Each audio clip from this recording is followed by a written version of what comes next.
Amados irmãos em Cristo Jesus, desejo que a paz do nosso Senhor e Salvador esteja na sua vida e da sua família.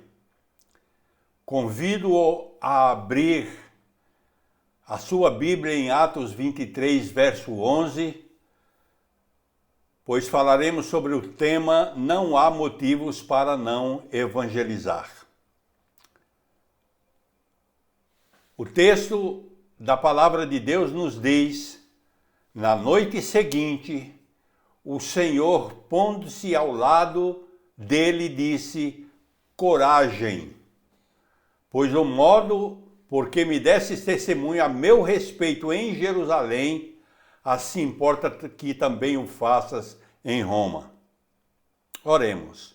Pai amado, suplicamos o teu favor sobre esse texto da tua palavra, que ao meditarmos na tua palavra como um todo, Senhor, possamos por ela ser beneficiados, no sentido de que entendamos a real necessidade de não pararmos de falar a respeito da tua mensagem aonde quer que estejamos. Abençoa-nos em o nome de Jesus, te suplicamos. Amém. Queridos, conta-se que numa pequena cidade havia uma relojoaria que tinha um relógio que era utilizado por muitas pessoas daquela pequena cidadezinha. Porém, certo dia, o relógio parou por meia hora pela manhã.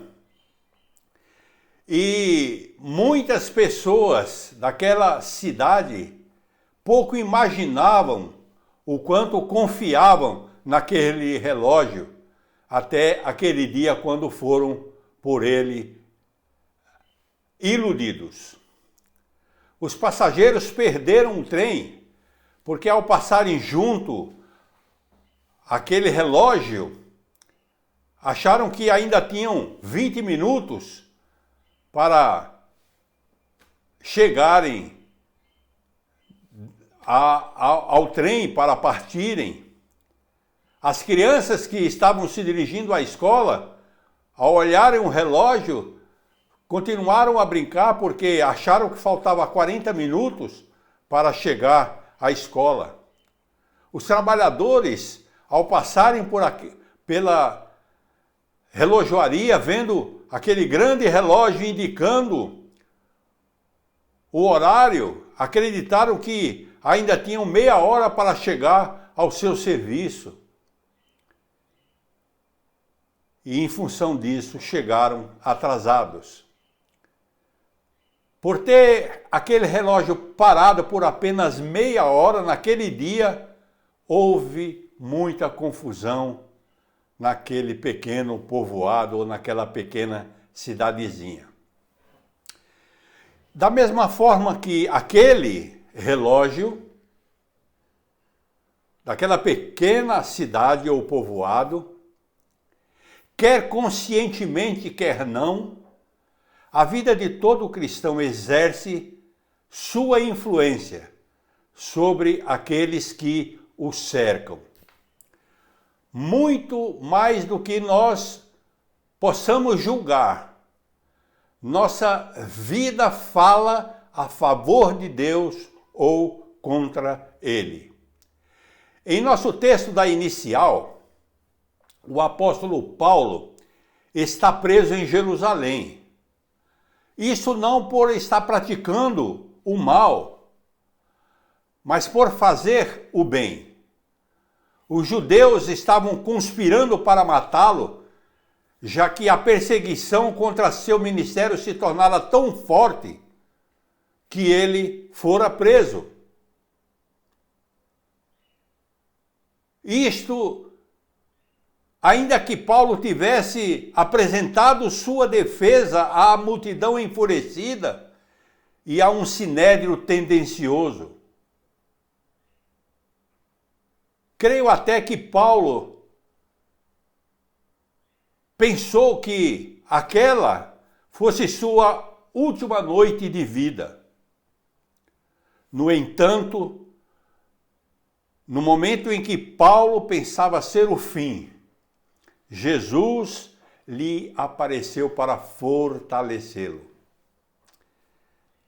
Que lições podemos aprender com este verso da palavra de Deus? Eu creio que nem tudo está perdido.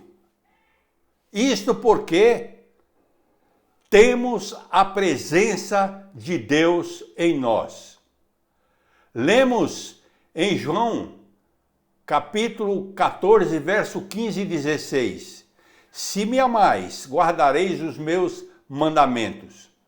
E eu rogarei ao Pai, e ele vos dará outro Consolador, a fim de que estejais sempre convosco. E em Mateus capítulo 28, versos 18 a 20, lemos: Jesus aproximou-se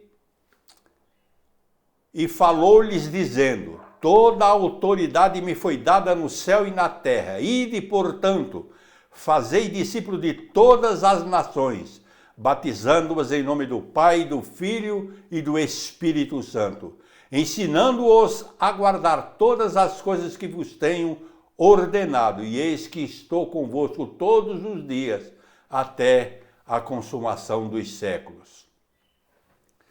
Como podemos observar nos versículos que acabamos de ler, Jesus afirmou que Deus nos daria outro Consolador, a fim de que esteja sempre conosco. E também nos deu autoridade para fazermos discípulos, ensinando-os a guardar o que ele os tinha ordenado. E que, se assim fosse, estaria conosco todos os dias até a consumação dos séculos. Amados, antes de sermos enviados ao campo para a colheita, Deus se posiciona ao nosso lado. Assim sendo, não estamos fazendo a obra do Senhor sozinho, nem podemos fazê-lo. Muito mais, fazê-lo confiados em nossas próprias forças. Porque aquele que nos comissionou também nos acompanha.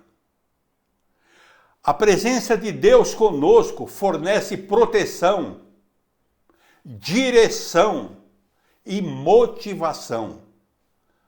Ao lermos a história de Paulo, nós observamos que muitas das vezes lhe faltou a presença de amigos, mas jamais vamos ler na Bíblia que lhe faltou a presença divina.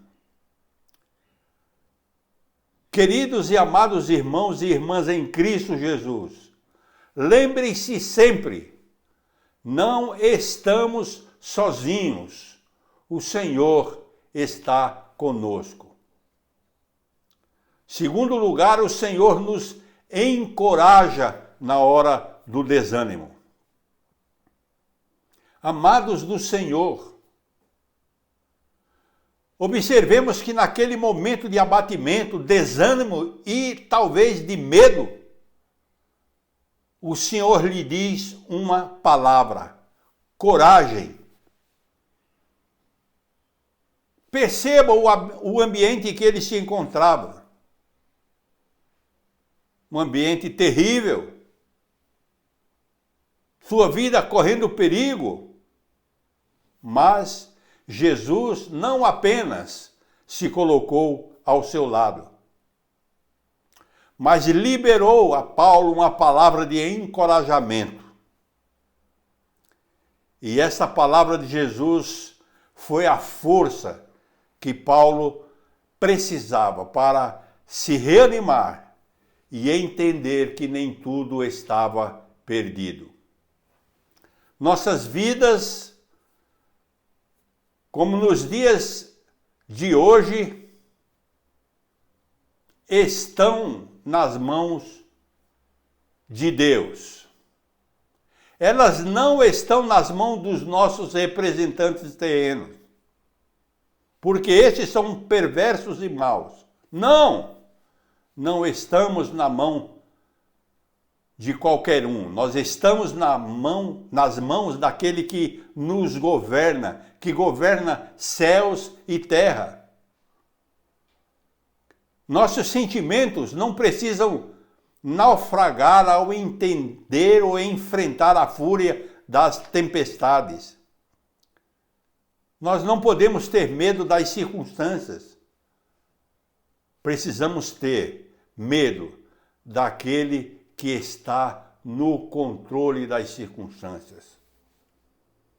Olhemos o que nos ensina Hebreus capítulo 4, verso 12. Porque a palavra de Deus é viva e eficaz, e mais cortante do que qualquer espada de dois gumes, e penetra até o ponto de dividir alma e espírito, juntas e medulas, e é apta para discernir os pensamentos e propósitos do coração. Louvado seja o nome do Senhor, porque há poder em sua palavra, e ela é viva e eficaz. Lembre-se sempre, Deus é o nosso refúgio e fortaleza, socorro bem presente nas tribulações. Jesus é quem garante o prosseguir, amados. Notemos que Jesus, ao aparecer a Paulo, lhe dá garantia de que aquela não seria sua última noite. O destino de Paulo não estava na mão dos romanos, estava sim nas mãos de Deus. Nenhuma força poderia colocar ponto final na vida e no ministério de Paulo, antes que ele cumprisse todo o propósito de Deus. Paulo desejava ir a Roma, e era plano de Deus que ele fosse até lá. E ele chegou preso a Roma, mas apesar dessas circunstâncias, isso não foi obstáculo para a sua missão. Ao contrário, portas lhe foram abertas por ele estar preso. A igreja de Roma tornou-se mais ousada no testemunhar o evangelho. Paulo, também preso, evangelizou a guarda pretoriana, composta de 16.000 soldados. E porque estava preso, escreveu cartas que abençoaram o mundo chegando até nós. Paulo jamais se considerou prisioneiro de Roma ou de César. Ele se apresentava como prisioneiro de Cristo, embaixador em cadeias. Sua vida, queridos, não estava governada pelos princípios da terra, mas sim pelos princípios do céu.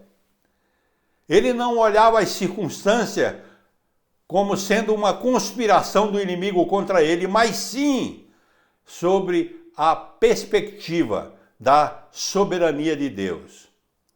Pois é Deus quem está no controle de nossas vidas. A indagação que lhe faço é: você já conhece o plano de Deus para a sua vida? Você já procurou entender que talvez essa luta que você está enfrentando faça parte de um plano maior de Deus para a sua vida? Da mesma forma que ele falou a Paulo, ele lhe diz: coragem, pois ele tem um plano para você. Ele tem um destino. Ele tem um propósito especial em sua vida. Não desanime. Jesus está com você. e vai ajudá-lo quanto ao seu prosseguir. Queremos concluir esta mensagem pedindo para que você se lembre que Jesus está ao seu lado. E que quando você achar que a caminhada está difícil, e que você estiver desanimado, entenda, Deus falará ao seu coração para lhe dar coragem, para lhe garantir vitória, pois este é o propósito que Ele tem para a sua vida. Oremos. Pai amado, nós louvamos o Teu nome, porque ainda que estejamos correndo o risco de perder nossa vida nesta pandemia, o Senhor nos diz, coragem, estou convosco. Pregue o Evangelho a tempo e fora de tempo. Ó Senhor, que entendamos isso, que olhemos para aqueles que verdadeiramente estão desesperados, pois não sabem, Senhor, sobre a sequência de sua vida, como nós sabemos da nossa. Porque aguardamos a Tua vinda, Senhor, para estarmos contigo no paraíso, no lugar que o Senhor foi preparar para nós. Ajuda-nos, portanto, Senhor, que ninguém pode interferir na nossa vida, porque ela já está escrita no livro da vida. Somos propriedade Tua, Senhor. Dá-nos consciência disso. Ajuda-nos a propagar o Teu Evangelho, para que vidas possam ser salvas. Que tenhamos na nossa consciência essa responsabilidade. É o que te suplicamos, em o nome santo de Jesus. Que o amor de Deus o Pai, a graça salvadora do seu Filho Jesus e as doces consolações do Espírito Santo sejam conosco, povo de Deus, espalhado sobre toda a face da terra, hoje e sempre. Amém e amém. Queridos, que Deus continue a ser contigo, que você pratique o evangelismo, não só com palavras, mas também com a sua vida. Um grande abraço. Estamos com muita saudade, orando para que Deus nos traga de volta à sua casa, para juntos glorificarmos o seu nome. Até.